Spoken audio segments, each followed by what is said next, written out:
2025년 12월 5일 크립토 정보 시간입니다.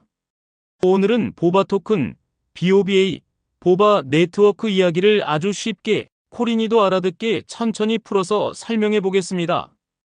이 영상은 차트만 보는 단타 감성 말고 이 코인이 뭐하는 코인인지, 왜 오늘 이렇게 오르는지, 도대체 어느 정도까지 위험한지를 한 번에 정리해서 머릿속에 기준을 만들어주는 시간이 될 거예요. 먼저 한 줄로 정리하면 보바 토큰은 이더리움이 막혀서 답답할 때 옆에서 길을 하나 더 만들어주는 보조도로 같은 역할을 하는 코인입니다.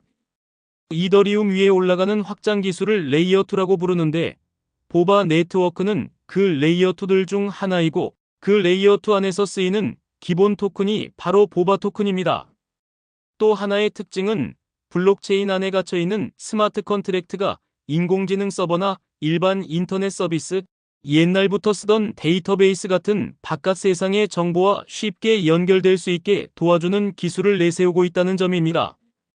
그래서 단순히 빠르고 싸다를 넘어서 블록체인과 현실 세계를 이어주는 다리 역할을 하고 싶다, 이런 꿈을 가진 프로젝트라고 이해하시면 됩니다. 그렇다면 오늘 왜 이렇게 갑자기 많이 올랐을까요? 2025년 12월 5일 기준으로 보면 달러 기준 가격은 대략 0.06달러, 우리 돈으로 대략 80원에서 90원 사이를 왔다 갔다 하고 있고, 24시간 기준으로 보면 30%에서 40% 정도 하루 만에 벌떡 튀어오른 상태입니다. 거래량도 어제에 비해 7배 정도 확 늘어났습니다. 그런데 재미있는 건 오늘 이 시간에 딱 이 뉴스 때문에 폭등했다라고 말할 수 있는 한 가지 뉴스가 있는 건 아니라는 거예요. 대신에 그동안 서서히 쌓여있던 재료들이 있고, 차트상으로도 너무 많이 빠져있던 구간이 겹치면서 한 번에 불이 붙은 쪽에 가깝습니다. 어떤 재료들이 있었냐면, 첫째, 보바 네트워크 쪽에서 생태계를 키우겠다고 약속한 돈이 대략 7천만 달러, 우리 돈으로 900억 원 가까이 된다는 소식이 있었고, 둘째, 예전에 파산했던 거래소인 FTX가 들고 있던 보바 물량 문제를 정리하는 방향으로 합의가 진행되면서 언제 이 물량 던질지 모르겠다라는 공포가 줄어들었다는 점, 셋째, 이 코인은 최대 발행량이 5억 개인데 이 물량이 거의 다 시장에 풀린 상태라서 앞으로 계속 잠긴 물량이 풀려서 쏟아지는 폭탄은 거의 끝났다는 인식이 생겼다는 점, 여기에 넷째, 하루 거래량이 평소의 몇 배로 튀면서 그동안 아래쪽에 쌓여있던 숏 포지션이 청산되고 기술적으로도 바닥에서 한번 튀어오르는 그림이 만들어졌다고 볼 수 있습니다. 그리고 요즘 시장 전체를 보면 인공지능 관련 코인들, 인프라 코인들, 이더리움 레이어2 코인들이 번갈아 가면서 오늘의 급등주 자리를 차지하는 장세가 이어지고 있는데, 보바 토큰도 여기에 뒤늦게 편승해서 재평가를 받는 흐름으로 보시면 됩니다. 이제 보바 토큰이 정확히 뭐하는 코인이냐를 아주 쉽게 정리해 보겠습니다. 이더리움이라는 큰 길은 차가 너무 많아지면 막히고 통행료도 비싸집니다. 그래서 개발자들이 생각한 게 옆에 보조도로를 만들어서 차들을 잠깐 그 길로 보내서 계산을 다 끝낸 다음에 묶어서 다시 본도로에 올려보내자는 아이디어입니다. 이 옆길이 바로 레이어2입니다. 보바 네트워크는 그런 레이어2들 중 하나이고, 여기서 쓰이는 기본 토큰이 보바 토큰입니다. 보바 네트워크가 내세우는 기술 중에 하이브리드 컴퓨트라는 게 있는데, 이건 쉽게 말하면 이런 겁니다. 보통 블록체인 안에 있는 스마트 컨트랙트는 블록체인 바깥의 정보를 직접 가져다 쓰기가 어렵습니다.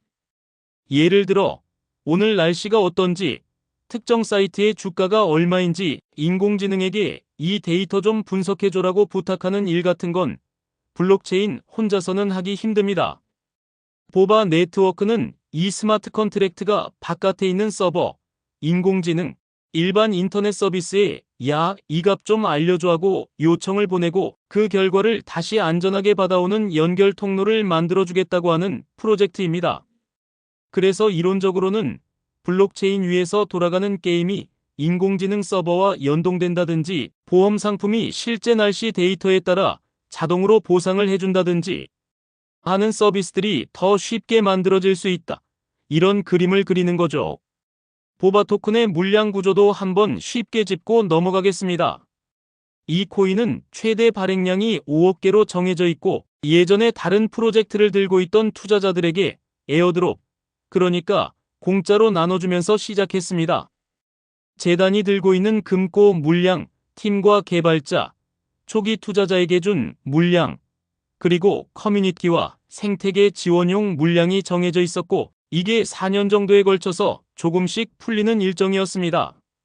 중요한 포인트는 2025년 10월을 기준으로 봤을 때 이 락업 해제, 즉 언락이라고 부르는 과정이 거의 끝났다는 겁니다. 지금 시장에 돌고 있는 보바 토큰은 5억 개 중에서 대략 4억 9천만 개, 거의 전량이 유통되고 있는 수준입니다. 그래서 앞으로 일정표를 보고 이날에는 몇 퍼센트가 새로 풀리네, 물량 폭탄 조심하자, 이런 걱정을 하는 단계는 대체로 지나갔다고 볼 수 있습니다. 대신에 이제부터는 재단이 들고 있는 물량, 큰손이 들고 있는 지갑이 어떻게 움직이느냐가 더 중요해진 단계입니다. 시가총액, 즉 전체 시장에서 이 코인의 몸집이 어느 정도냐를 보면 우리 돈으로 대략 수백억 원대, 달러로는 3천만 달러 안팎 정도 되는 중소형 코인입니다. 중요한 점은 언락이 이미 끝나 있어서 현재 시가총액과 완전히 다 풀렸을 때의 시가총액이 거의 비슷하다는 겁니다. 이 말의 의미는 앞으로 추가로 발행되어서 희석되는 부분은 없다. 대신 지금 이 가격을 유지할 수 있느냐는 전부 시장 수요와 재단골의 물량에 달려있다는 뜻입니다. 거래소 상장 상황을 보면 국내에서는 빗썸에서 원화마켓으로 보바 토큰을 사고 팔 수 있고 해외에서는 세계 1, 2위급 거래소들 포함해서 여러 군데에 상장돼 있습니다.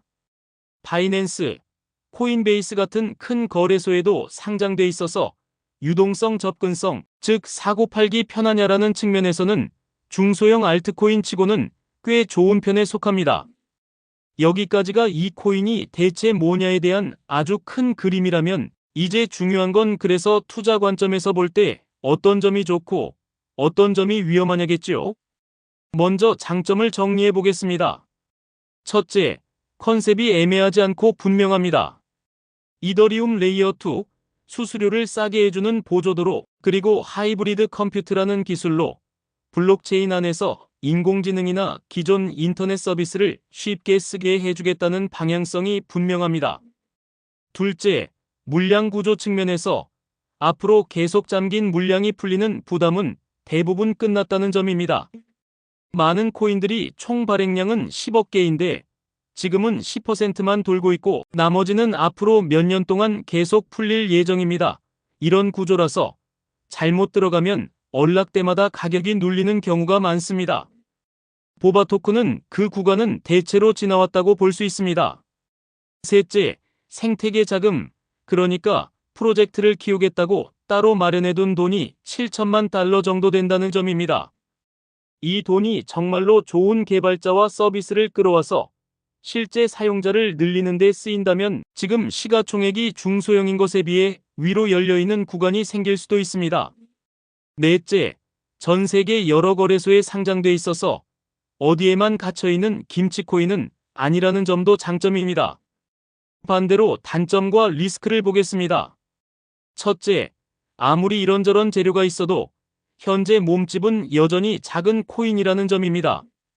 시가총액이 작다는 건 좋은 쪽으로는 조금만 돈이 들어와도 많이 오를 수 있다는 의미지만 나쁜 쪽으로는 큰 손이 마음만 먹으면 금방 크게 흔들 수 있다는 의미이기도 합니다.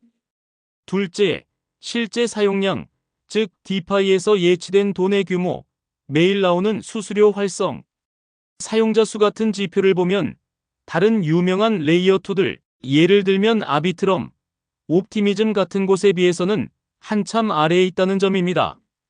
즉, 기술적인 이야기는 많지만 실제로 얼마나 많이 쓰이고 있느냐라는 숫자에서는 아직 부족한 부분이 있다는 뜻입니다.